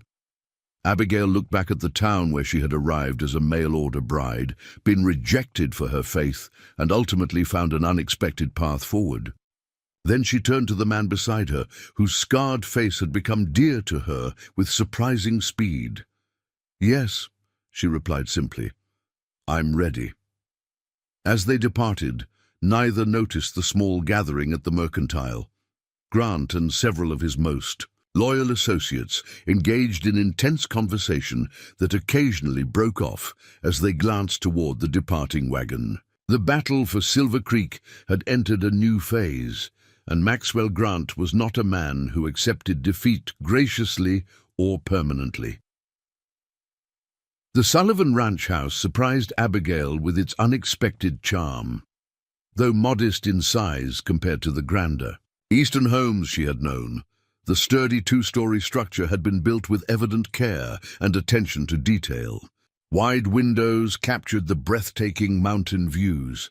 Handcrafted furniture filled the rooms with simple elegance, and bookshelves lined one entire wall of the main sitting room, filled with volumes ranging from practical ranching manuals to dog-eared classics of literature.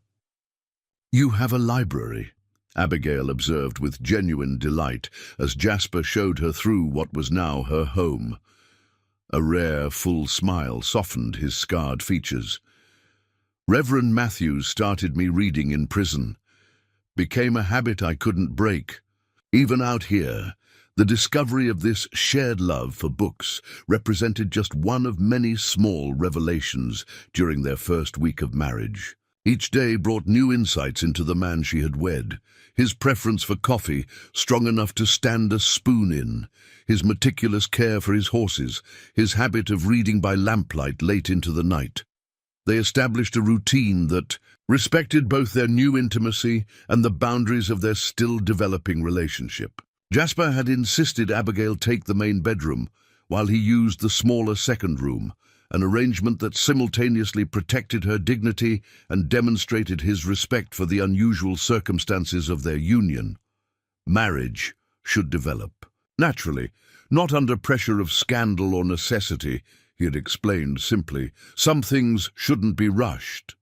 This consideration only deepened Abigail's growing affection for her husband. Here was a man whose violent past might have destroyed any capacity for gentleness, yet who demonstrated more thoughtful respect than Maxwell Grant had ever shown beneath his veneer of civilization.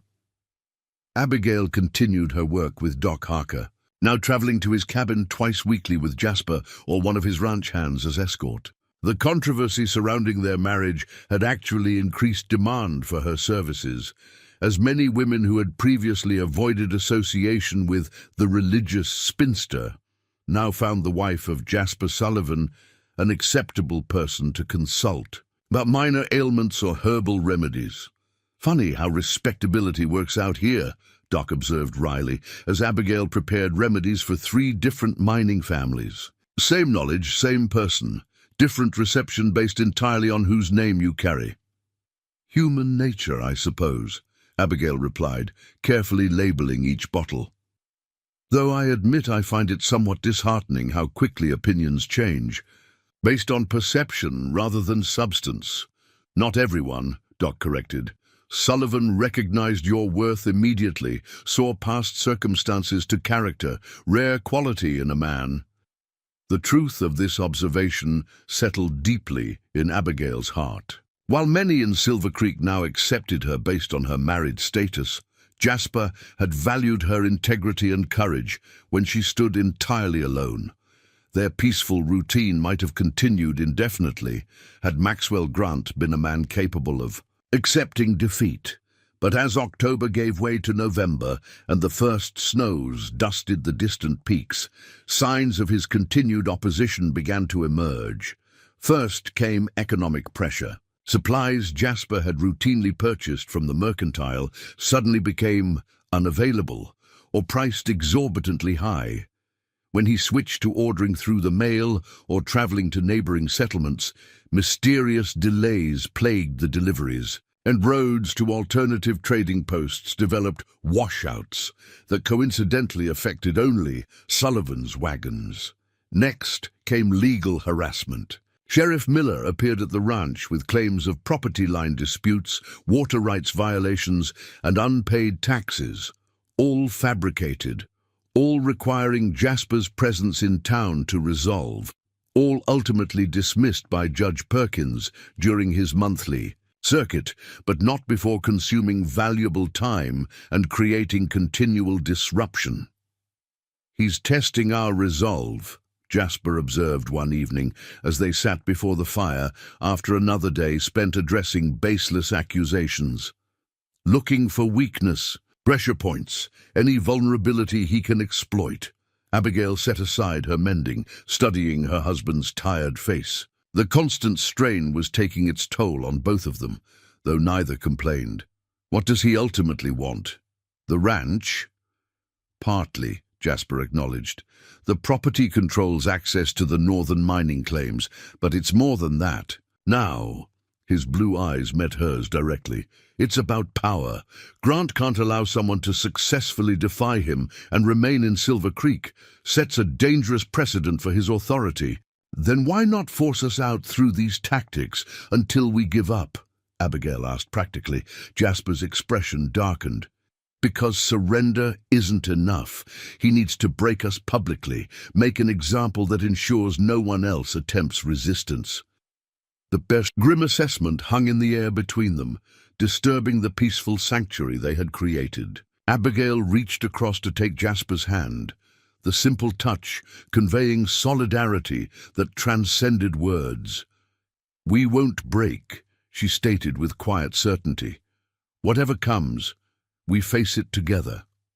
The true nature of Grant's ultimate strategy became clear a week later when Sarah Jenkins arrived at the ranch in her family's wagon, her usually cheerful face tight with worry.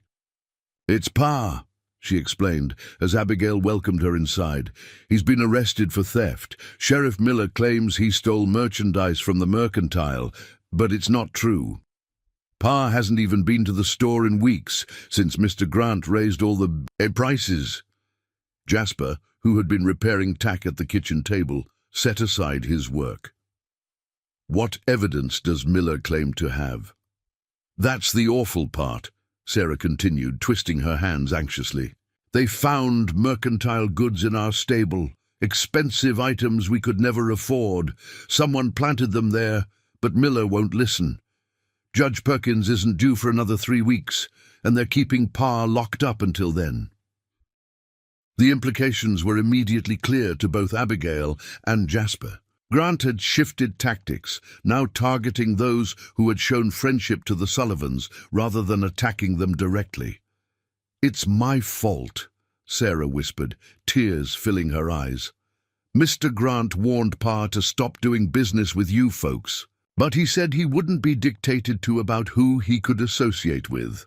"It's not your fault," Abigail assured her firmly. "Neither yours nor your father's. This is Grant's doing alone." Jasper rose, his decision already made. "I'll go into town, speak with Miller, perhaps post bail if they'll allow it." "That's what they want," Abigail realized suddenly. "To draw you into town, separate us." Jasper nodded grimly. "Likely so, but we can't leave Jenkins to suffer for our battle." "Then I'll come with you," Abigail declared, already reaching for her shawl. "No." Jasper's response was immediate and firm. "If there's trouble, better to have you safely here." Abigail met his gaze directly. "If there's trouble, better to face it together. You said it yourself. Grant wants to separate us, thinking we're weaker apart. Let's prove him wrong." The subtle shift in their relationship was evident in this exchange. No longer protector and protected, but partners facing a shared threat with complementary strengths. After a moment's consideration, Jasper nodded his agreement. "Stay close," he conceded, "and at the first sign of genuine danger, you get to safety regardless of my situation. Promise me that much." By late afternoon, their wagon approached Silver Creek, the town unusually quiet for that hour. As they passed the livery, they noticed Jenkins' establishment shuttered and locked, while the saloon seemed to be doing unusually brisk business despite the early hour. "Something's not right," Jasper murmured, his experienced eye noting details Abigail might have missed. Men watching too intently from windows, the absence of women and children from the streets, horses already saddled and waiting outside establishments where they would normally be stabled. "It feels like the town is holding its breath," Abigail observed as they continued toward the sheriff's office. As they drew closer, the office door opened and Maxwell Grant himself emerged, followed by Sheriff Miller. Grant's expression upon seeing them confirmed what they had already suspected. This had been a carefully laid trap. "Sullivan," Grant called, his voice carrying in the unnaturally quiet street. "How predictable you'd come running when one of your friends faced trouble. Loyalty is so often the downfall of men like you." Jasper drew the wagon to a stop, positioning himself slightly in front of Abigail, though they sat side by side. "Where's Jenkins?" he demanded, ignoring Grant's provocations. "Safe enough," Miller replied, hooking his thumbs in his gun belt with exaggerated casualness. "Though that could change depending on how today's business concludes." "And what business would that be?" Jasper asked, his voice deceptively calm, despite the tension evident in his posture. Grant stepped forward, assuming control of the conversation. "Simple enough. I've recently acquired the note on your property from the Territorial Bank. Seems the previous owner left some debts unresolved when he sold to you." "That's a lie," Jasper stated flatly. "I paid cash outright with no encumbrances, have the deed to prove it." "Paperwork gets complicated," Grant countered, with a thin smile. "Mistakes happen. The bank's records show an outstanding note that supersedes your claim. Unless settled immediately, I'm within my rights to claim the property." The brazen attempt to steal the ranch through fraudulent financial claims revealed the depths of Grant's desperation and the extent of his influence with territorial officials who would process such dubious paperwork. "You're braver than most. Swindlers," Jasper observed coldly. "Most prefer not to announce their crimes in front of witnesses." "Witnesses?" Grant laughed, gesturing around the empty street. "I see a disreputable ex-convict and his misguided wife making baseless accusations against a respected businessman. Sheriff Miller certainly doesn't see any crime occurring, do you, Sheriff?" Miller shook his head with exaggerated regret. "Just a civil matter between property owners, far as I can tell."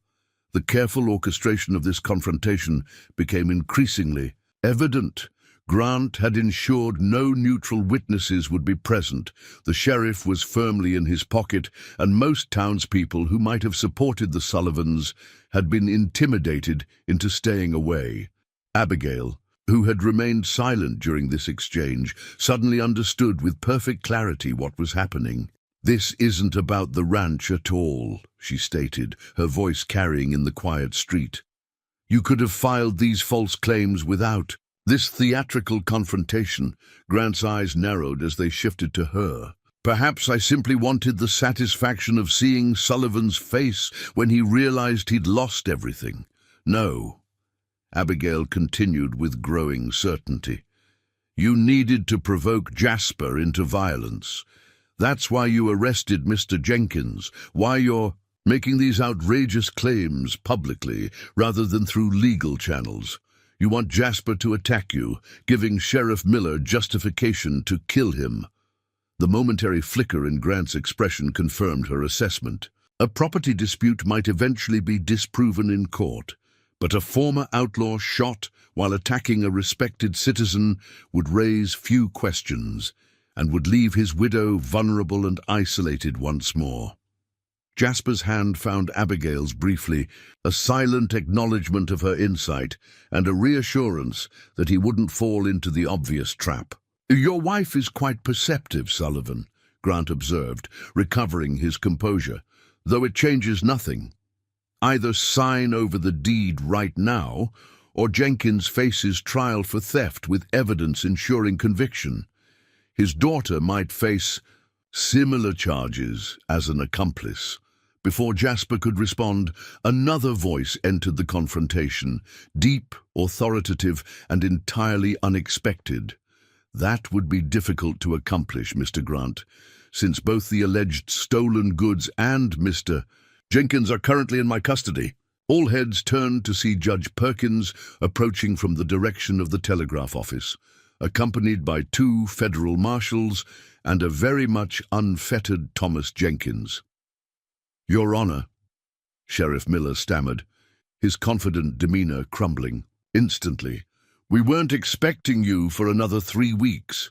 "Evidently," Perkins replied dryly, "which is precisely why I altered my schedule after receiving some very concerning telegrams from Denver regarding fraudulent banking documents being filed in Silver Creek."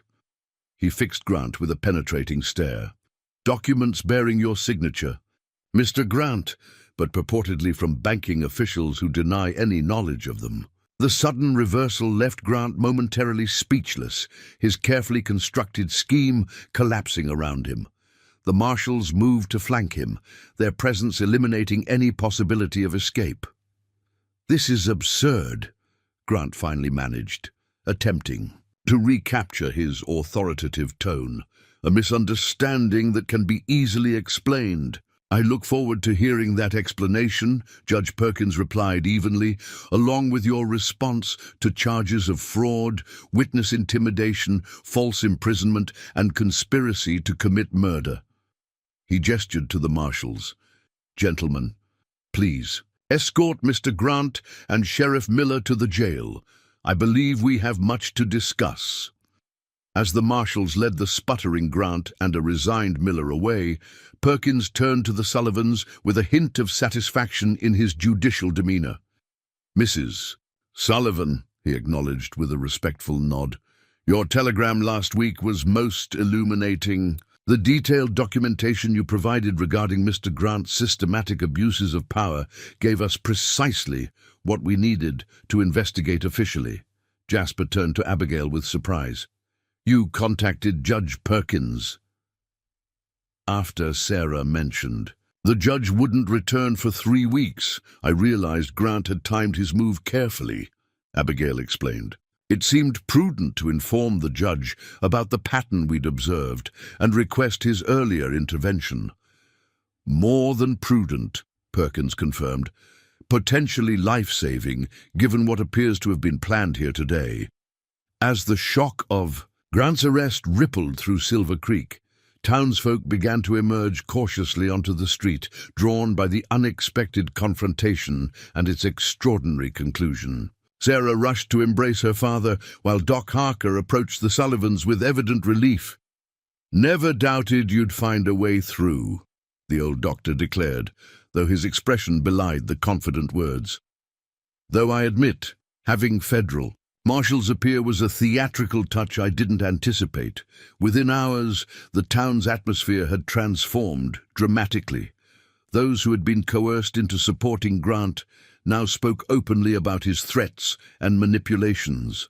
Others who had genuinely believed in his business acumen found themselves reconsidering their judgment in light of the federal charges. As evening fell, Jasper and Abigail sat together on Ruth Whitaker's porch, having accepted her invitation to stay overnight rather than making the journey back to their ranch in darkness. The events of the day had left them exhausted but vindicated, the immediate threat removed, though the impact on Silver Creek would continue to unfold in the coming weeks. "You saved more than our ranch today," Jasper observed quietly, his hand covering Abigail's where it rested between them. "You may have saved the entire town from Grant's influence."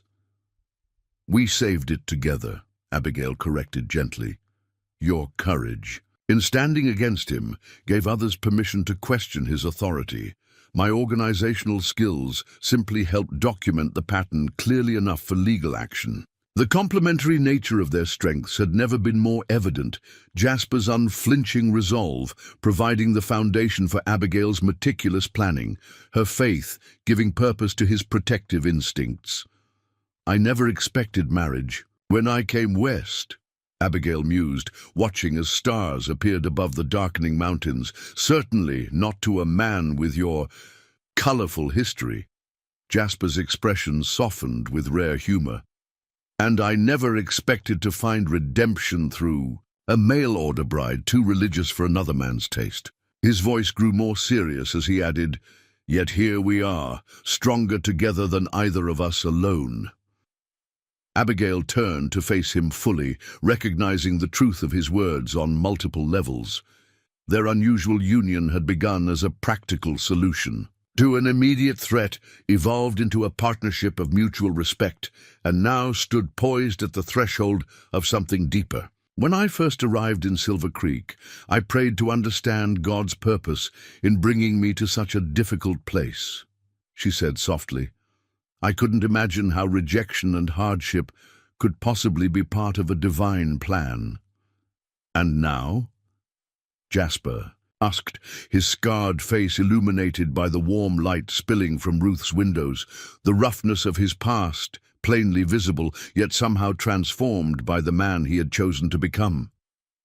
Now I see that sometimes we must lose what we think we want, to discover what we truly need, Abigail replied, her hand turning beneath his to interlace their fingers. That faith isn't tested in comfort, but in challenge, and that redemption sometimes comes in forms we never anticipated.